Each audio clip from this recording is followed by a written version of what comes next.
When the first light of dawn illuminated the shores of Madura, fishermen returned from the sea as they always had. But inside their boats were no fish, only countless packages of heroin. No one could understand how this was possible, until one night, everything fell into darkness. In the early 1970s, Madura was nothing more than a fishing island.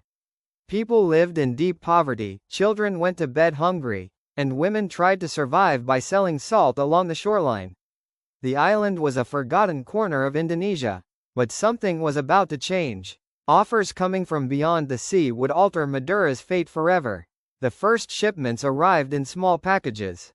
From Bangkok, from the Golden Triangle, from the deep jungles of Burma. Small fishing boats approached the shore at night, and trembling hands buried plastic containers beneath the sand.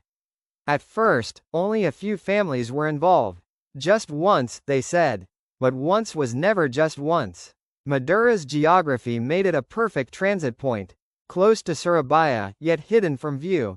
Narrow straits beyond the reach of police radar, tiny villages, maze-like waterways. The island seemed built for smuggling. And the cartels knew it. The first major shipment arrived in 1975. The sea was unusually calm that night. Stars filled the sky, yet not a single light shone on the island. 2 boats entered from separate coves. Each carried 200 kilograms of heroin. Total value, $50 million. The man in charge was known only as the captain. No one had ever seen his face, but his voice alone was enough to instill fear. At first, the island lived in terror. Children were locked inside their homes. Doors remained shut. Then the money arrived, first to a few families, then entire villages, and eventually the whole island. Poverty gave way to luxury cars, new houses, gold jewelry. Madura could no longer recognize itself. Yet everyone guarded the same secret. By the mid-1980s, Madura had become one of Southeast Asia's largest drug transit hubs. Heroin, cocaine, later, methamphetamine, everything passed through Madura. The island became the capital of an invisible empire. And every empire demands a price. The first blood was spilled in 1983. 2 rival families clashed over distribution rights. During a wedding celebration, gunfire tore through the night. 7 people were killed, 2 wounded. The next morning, bodies were displayed in the town square. The message was clear. Betrayal would not be forgiven. When police raids began, the island resisted. No one spoke. No one informed. Authorities found only fishing villages. Where was the heroin? Where were the meth labs? Either they didn't exist, or everyone knew and stayed silent. Secret laboratories were hidden beneath houses, inside abandoned salt warehouses, even in mosque basements. Chemists were brought in from Bangkok and Shanghai, given new identities, and disappeared into the island. Some were never seen again. By the 1990s, Madura had become legendary in the global trafficking world.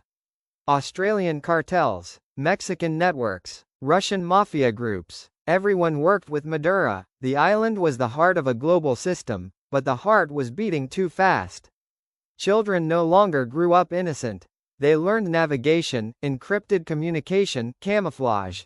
A 12-year-old could manage million-dollar shipments. On Madura, innocence didn't last long. Women were part of the system too. They acted as couriers, seduced border guards, crossed checkpoints. Some were arrested. Some were killed. Others took their place. Because on Madura, there was no other life left. In the early 2000s, heroin faded. The era of crystal meth began. New labs. New chemists. Production multiplied. Almost overnight, Madura became one of Asia's largest methamphetamine producers. But power attracts enemies. Chinese triads. Thai cartels. Filipino gangs. Everyone wanted control of Madura. The island turned into a silent battlefield. Nighttime explosions. Boats vanishing at sea. Bodies found at dawn. Madura was no longer paradise, it was hell.